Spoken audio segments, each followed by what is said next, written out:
बहुत समय पहले की बात है। एक अकेला हाथी एक अजीब जंगल में बसने आया।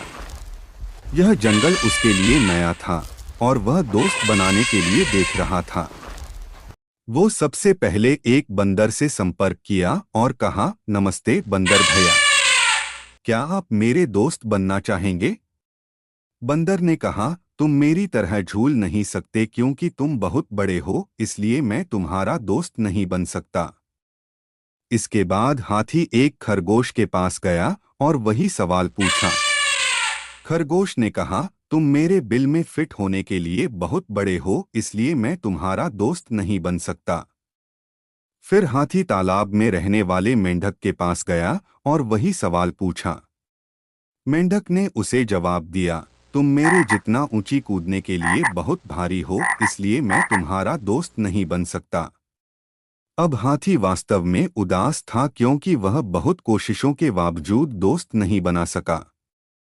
फिर एक दिन सभी जानवरों को जंगल में इधर उधर दौड़ रहे थे। ये देखकर हाथी ने दौड़ रहे एक भालू से पूछा कि इस उपद्रव के पीछे का कारण क्या है। भालू ने कहा, जंगल का शेर शिकार पर निकला है, वे खुद को उससे बचाने के लिए भाग रहे हैं। ऐसे में हाथी शेर के पास गया और कहा कि कृपया इन निर्दोष लोगों को चोट न पहुंचाओ, कृपया उन्हें अकेला छोड़ दें। शेर ने उसका मजाक उड़ाया और हाथी को एक तरफ चले जाने को कहा।